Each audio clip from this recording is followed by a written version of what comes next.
يفقهوا قولي. سبحانك لا علم لنا إلا ما علمتنا إنك أنت العليم الحكيم. لا حول ولا قوة إلا بالله العلي العظيم. Kalau yang ini gimana usulannya? Mukasyafatul qulub.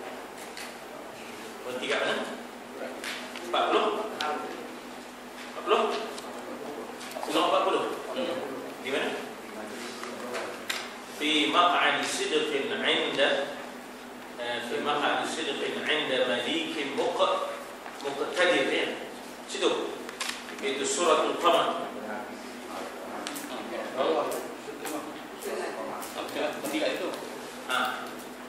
Itu ayat di majlis tempat yang benar, ya. Bismillahirrahmanirrahim. Alhamdulillah, wassalatu wassalamu ala Rasulillah wa ala alihi wa sahbihi. Bicara kita ialah tentang rindu, ya. Rindu kepada Allah Subhanahu wa ta'ala. Kerinduan yang menyebabkan seseorang itu kalau nak dengar cakap, dia dengar cakap Allah, ya.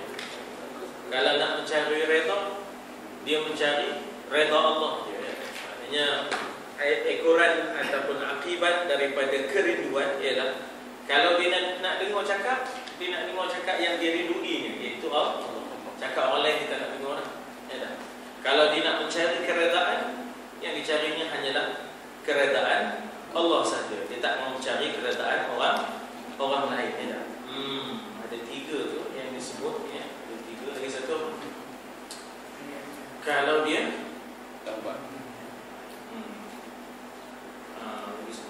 kalau dia nak berdamping, dia hanya berdamping dengan Allah, tak nak berdamping dengan yang kerinduan Zulaikha misalnya, kan, kepada Allah, sehingga dia tak adalah terbawa-bawa lagi dah dengan Nabi Yusuf AS. Walaupun sebelum itu ada kehendak daripada Nabi Yusuf itu sampai maknanya kita kata menjadi suatu, kita kata skandal lah. Bukan Watergate tak, skandal istana lah Al-Aziz, kan. Tapi lepas tu bila dia dah rindu Allah, sampai Nabi Yusuf pula terpaksa manggil dia. Mau lah Zulaikha, terpaksa pula manggil dia. Dia dah asyik dengan zikirnya, dia dah asyik dengan tasbihnya, asyik dengan solat. Allah Ta'ala takdirkan bahawasanya akan lahir daripadamu, wahai Zulaikha, daripada aku, daripada kamu akan lahirlah dua orang putera. Seorang puteri, barulah Zulaikha mau, ya. Pasal dah kehendak Allah begitu, ya. Kalau tidak, dia dah asyik berdampingnya dengan Allah. Dan kerinduan menghasilkan perilaku-perilaku yang aneh lah. Santap sirih berkaca-kaca, minum air terbayang-bayang, ya. Dia melahirkan maknanya perilaku-perilaku yang lain, perilaku yang luar biasa. Ada yang rindu sampai mati pada, kan. Sahabat Nabi bila membaca, bila Nabi sebut tentang syurga, ada yang menjerit merindui syurga sampai langsung tergolek, langsung mati. Lalu Nabi kata sahabat kita itu meninggal kerana rindukan syurga, ya. Kerana rindukan syurga. Jadi maknanya kerinduan ini, ya, menyebabkan Allah Ta'ala dampingkan dia, ya, dengan kita, sehingga akhirnya tidak adalah perdampingan yang lebih indah daripada berdamping dengan maknanya Allah Subhanahu Wa Ta'ala. Dan Allah Ta'ala selamatkan jasad seorang yang maknanya kita kata seorang yang tadinya pemuda tadi, tak? Allah Ta'ala selamatkan jasad pemuda asing yang dicari oleh pemilik harta, yang dicari oleh syaitan, ya. Bila dicari tempat di mana pemuda itu meninggal, tak jumpa dah. Lalu waktu malam tertidurlah Zannun al-Misri, ya. Zannun seorang wali min awliya illah, ya. Dan pernah mempunyai rekod yang tidak baik, tapi kemudian dia bertaubat dan memperbaiki diri, dan sampai dia mendapat maqam yang mulia di sisi Allah. Jadi bila dia ni tadi ada engagementnya, ada hubungannya dengan pemuda, sehigganya bila mana kematian pemuda itu, dia mencari pemuda itu, tak jumpa dah. Lalu malamnya terbawa dalam mimpinya terdengar suatu hatif. Hatif ni suara bisikan, Sebab itu Arab panggil telefon tu hatif. Selain daripada Arab juga menggunakan kalimah telefon dengan fa, telefon, dipanggil itu sebagai musta'rabah ataupun serapan, bahasa serapan.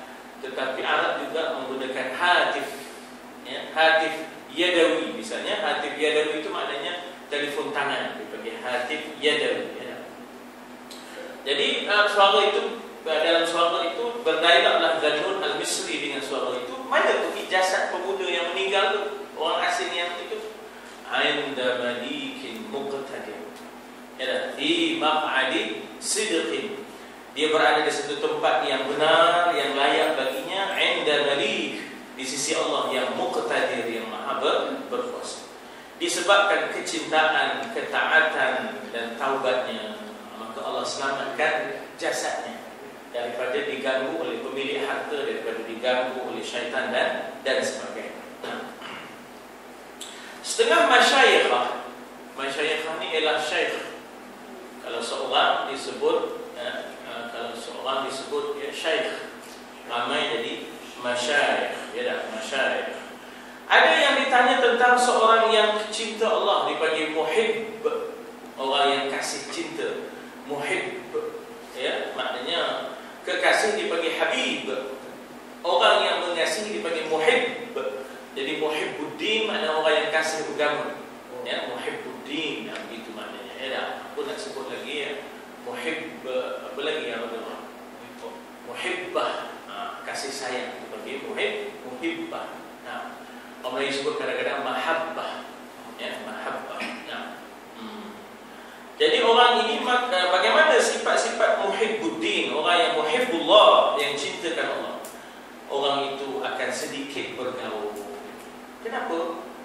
Kalau banyak sangat pergaulan yang membawa dosa, lebih baiklah kurangkan pergaulan yang mengurangkan dosa. Sebaik-baik Muslim ialah orang yang banyak bergaul. Tapi kalau pergaulan itu banyak dosanya, bataskan pergaulan. Maksudnya bila kurang pergaulan, kurang dosa. Tapi jangan sampai tidak menunaikan hak jiran, sampai kita tidak menunaikan hak tetangga, itu tak boleh, berdosa pula. Hak 40 rumah tu kena tunaikan juga. Tetapi maknanya bataskan pergaulan, kiranya pergaulan itu membawa dosa. Jadi maknanya bergaul, wajib bergaul. Sebab maknanya al-insan madaniyun bil-tab'. Kata, siapa kata? Apa nama tu, ya Allah ya Tuhan, yang mengarang kitab Muqaddimah ni siapa? Yang mengarang kitab Muqaddimah yang tebal ni siapa? Allah Akbar. Kitab tebal tentang siasat syar'iyah, tentang kerajaan Islam. Kitab tebal Muqaddimah. Kita ada pelayan tu, siapa nama? Ibnu Battuta. Kita ada Ibnu Khaldun. Kita ada Ibnu Khaldun. Ibnu Khaldun mengatakan dalam kitab Muqaddimah yang tebal, kitab Tata Negara, Tata Negara, dia kata al-insan madaniyun bil-tab'. Boleh buka dari situ dia. Buka dari situ. Al-insan madaniyun bil-tab'. Manusia itu secara tabiatnya adalah madani. Maksud madani ialah yang bergaul, yang bersama, maknanya dalam bermasyarakat, dalam bermasyarakat. Jadi dia tak boleh sendiri, kecuali maknanya dia kena bataskan pergaulan yang boleh membawa dosa. Jadi maknanya pergaulan yang membawa dosa itu tak boleh. Dia katakan di antara sifat orang mukmin itu anil lagwi mu'ridun walladzina hum anil lagwi mu'ridun, dan mereka itu berpaling daripada perkara-perkara yang lagwi. Lagwi itu lago, benda yang tak menguntungkan, yang lago, yang sia-sia, tak dengan campurlah. Jadi begitu Tapi asal dasarnya ialah maknanya kita itu bergaul. Tetapi kalau banyak dosanya dalam pergaulan, maka orang yang muhibbullah ialah orang yang lebih banyak berdamping dengan Allah, dengan zikirnya, dengan tilawahnya, kurang bergaul.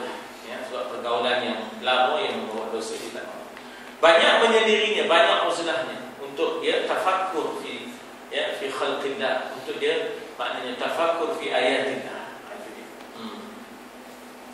Selalu berfikirnya tentang kebesaran Allah, banyak diam. Tak ada banyak lagu. Sebab apa? Man kathura kalamuhu kathura khata'uhu. Kata Nabi, man kathura kalamuhu kathura khata'uhu. Siapa yang banyak lagunya, banyaklah salahnya. Ini ada ni kumur ni yang banyak lagu ni. Kumur ni dah, yang macam kumur ni banyak gajo, banyak lagu. Banyak lagu. Banyak salah. Jadi kena berhati-hati ya dah. Man kathura kalamuhu, kata Nabi, kathura khata'uhu. Boleh tuan-tuan ulang. Man kathura kalamuhu, man kathura kalamuhu, man kathura kalamuhu, man kathura kalamuhu, man kathura kalamuhu, kathura khata'uhu, kathura khata'uhu, kathura khata'uhu, man kathura kalamuhu, man kathura kalamuhu, kathura khata'uhu, kathura khata'uhu. Siapa yang banyak lagunya, banyaklah salahnya. Tapi jangan tak labur je. Siap pula ada suami kata pernah berbeza isteri. Tak ada nak labur. Dia pun man kathura kathura khata'uhu. Hai, kata dia dah isteri teman ni dia dah ahli hadis ke dia ya. Siapa yang banyak lagunya, banyaklah salahnya ya dah. Siapa yang banyak lagunya, banyaklah salahnya ya dah. Jadi berjaga kita supaya jangan banyak salah kita tadi ya dah. Hadis itu takbir itu. Wa man kathura khata'uhu fan-naru aula bihi. Siapa yang banyak pula salahnya, neraka lah yang layak baginya. Ya Allah ya. Jadi begitulah orang yang muhibbullah, kasih kepada Allah, kurang berlaku dengan makhluk, dia banyak berlaku dengan Allah. Dia memandang tapi tidak memandang. Dia mendengar tapi tidak mendengar. Aimo tu mendalam tu. Dia memandang tapi tidak memandang. Dia mendengar tapi tidak mendengar. Dia bergaul tapi tidak bergaul. Maknanya hatinya kelain bersama Allah. Tak, hatinya bersama Allah. Tak adalah bersama dengan makhluk ini tadi ya tak? Jadi dikatakan dia tidak melihat ketika memandang. Itu datang benda. Dia tidak melihat ketika memandang. Atau ke mana weh? Dia bersama dengan ayat Allah, bersama dengan tasbih, bersama dengan zikir. Walaupun dia tengah berlabur-labur dengan kita ni, tapi hatinya tak ada. Tahu. Pasal tak ada bawa pahala. Apa macam tengok tapi tak. Ya, dia tidak melihat ketika memandang. Dia tidak mendengar ketika dipanggil. Sebab dia tenggelam dalam panggilan Allah. Allah memanggil ya, Tuhan memanggil, ku cuba menjawabnya. Tuhan banyak memanggil kita, kita tak jawab. Kita banyak menjawab panggilan-panggilan makhluk. Tambah zaman handset ni ya. Dulu terpaksa pergi. Dalam satu kampung tu ada satu pondok telefon. Sekarang ni handphone dalam poket. Dia tak ada pun desin Simon Templar kan? Dulu ada Simon Templar tu pegang telefon dalam kereta ni. Telefon dalam kereta. Ibu dia ya? Nama Simon Templar pasal desin apa namanya? Robert Wagon. Roger Moore sekarang ni semua dah berbodoh pegang telefon ni dah. Sehingga ada orang buat satu signboard panggilan Allah lebih mulia daripada yang lain ni dah. Dia pun kepala waktu itu. Tu dah. Gitulah kita ya. Alhamdulillah. Jadi ketika mana dia tidak, maknanya tidak mendengar kita ketika dipanggil, sebab dia asyiknya dan maksudnya dengan Allah ya, maka maknanya kita kata pemikirannya, pandangannya ya, tumpuannya wajjahtu wajhiya lilladzi fataras samawati wal ardh. Tumpuannya adalah kepada Tuhan yang menjadikan langit dan bumi ya. Tidak faham ketika diajak bicara ya, tidak mendengar ketika dipanggil, tidak faham ketika diajak bicara. Maksudnya bila diajak bicara benda yang lama, benda yang berdosa, benda yang sia-sia, dia tak faham. Dia tak boleh masuk lain. Dia tak nak sembah-sembah yang mengaku ya, kurapa, enggak lurus. Ini cikgu dia ingat ni orang sana cakap, orang Brunei cakap. Kurapa enggak lurus katanya. Ya tak? Kurapa enggak lurus.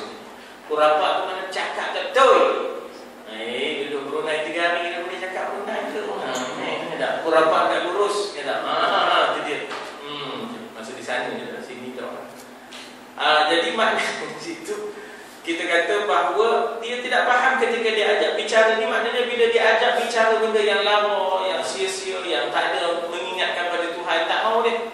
Tak nak dia. Ya tak? Ia tidak berduka bila ditimpa bencana. Sebab kasihnya kepada Allah. Bila Allah timpakan bencana, dia senyum. Ya? Hai kekasih kan, bila menyusahkan kekasih, kekasih kan senyum. Demi untuk maknanya mendapat keredaan kekasih, dia sanggup bersusah. Bila kekasihnya tak akan hati nyamuk. Oh, Puteri Gunung Ledang tu minta, bukan dia dah. Hati kumat dah, hati nyamuk. Tapi dia kerana sudah monsor ni tadi.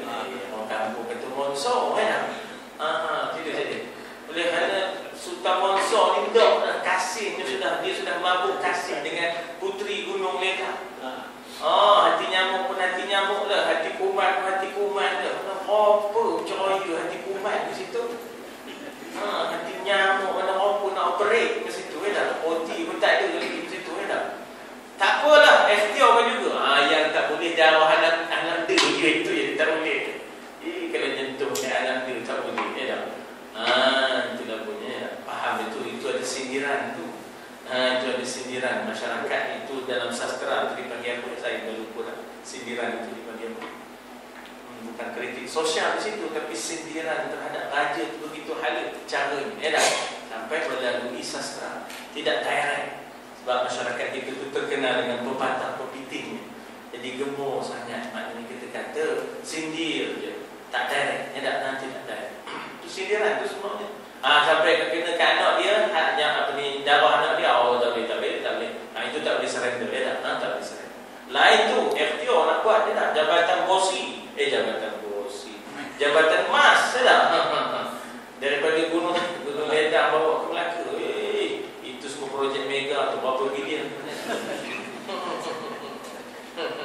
Tapi itu semua boleh urus, bisa diurus Pak yang itu ya. Tapi bila darah anak dia itu ada kritikan semuanya itu, ada sindiran yang dalam, yang tajam. Kerana masyarakat Melayu dahulu dalam proses untuk mendidik dan menyindir itu ada cara yang tersendiri, ya. Jadi dia tidak berduka bila ditimpa bencana. Maknanya orang yang menjadi kekasih Allah, Allah tentukan apa pun dia tenang. Dia bila penyimpan Maha Besar Raja esok puasa, dia tenang, dia seronok. Bukan bila moncong. Kenapa esok puasa? Dia cukup risau kalau penyimpan Maha Besar Raja keluar tu songkoknya straight, dia cukup risau. Kalau songkoknya straight, maknanya nampak dah bulan esok puasa, yang diseronok tu bila songkoknya sengit tu kan. Penyimpan Maha Besar tu keluar senyum, tak nampak je. Dia lega je tak. Jadi itu bukan berkasih, itu bukan berkasih. Berkasih ni apa jua benda yang walaupun bersifat dera, lantaran kehendak kekasih ni tadi, dia terima dengan senyuman, pasal demi kekasih ni demi kekasih. Kan dulu kita waktu itu, biar ayah tak makan pun tak apa, tengok anak-anaknya makan kan, dibawa balik segala kotiau, segala sate kan, untuk anak-anak di rumah makan. Makanlah, abang mai makan sekali, tak apalah, makanlah rumah. Abang tengok kamu makan pun jadi dia dah melantar semua.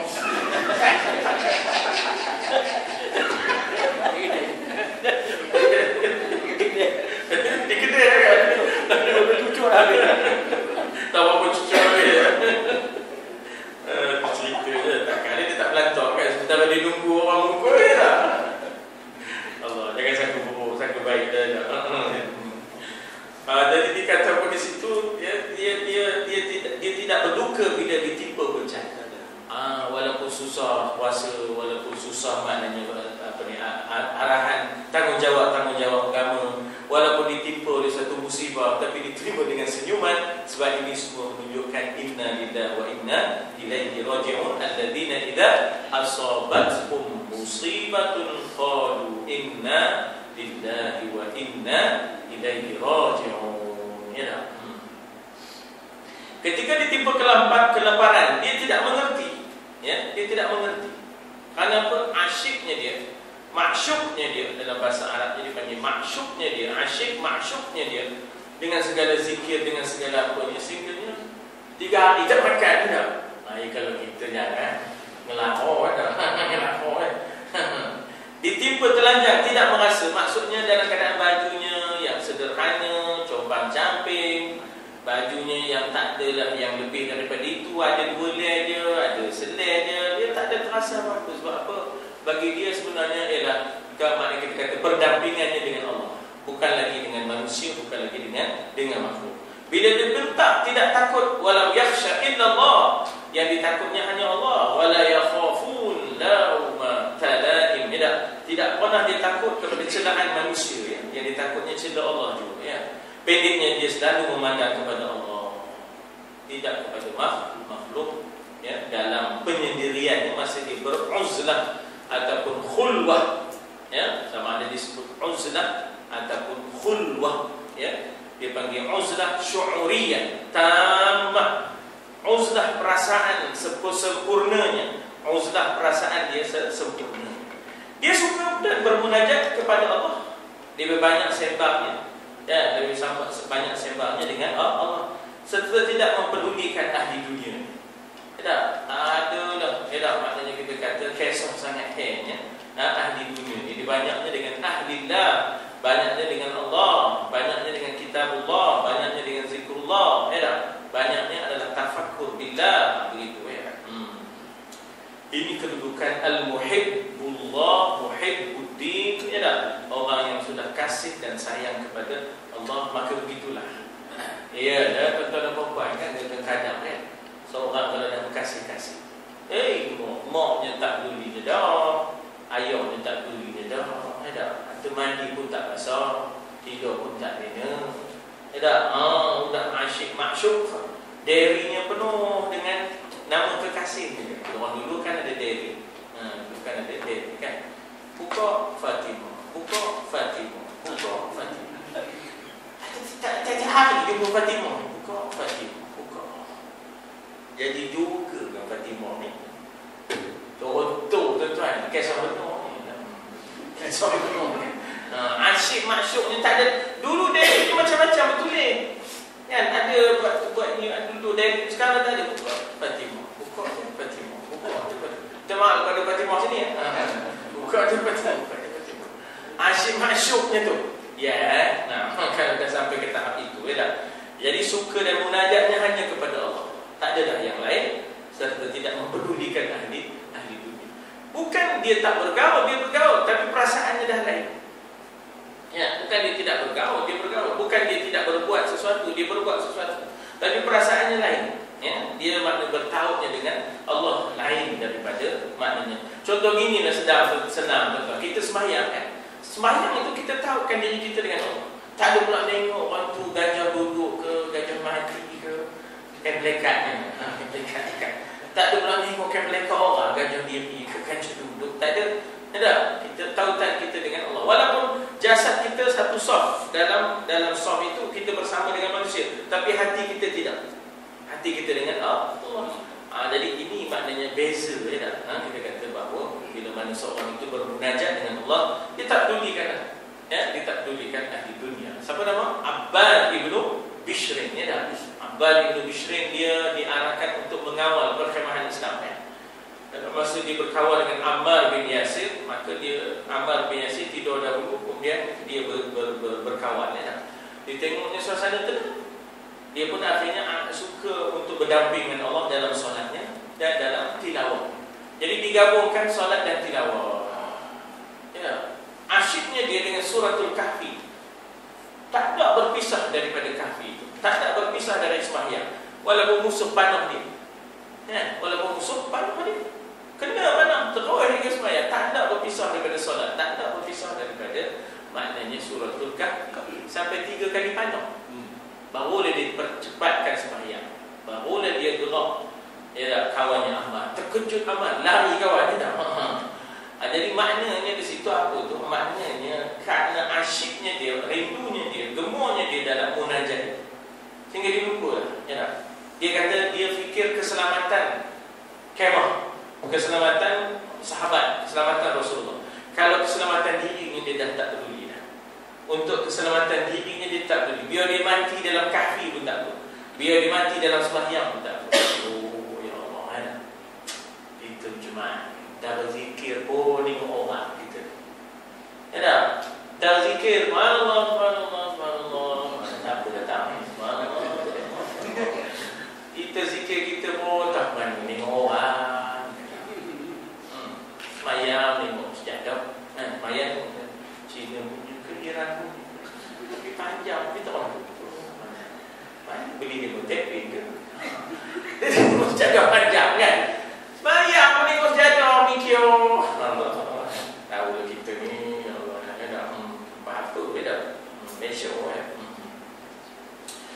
Kita berhenti di situ. Abu Tawwam telah bersyair menyebutkan tanda seorang muhib, janganlah engkau tertipu.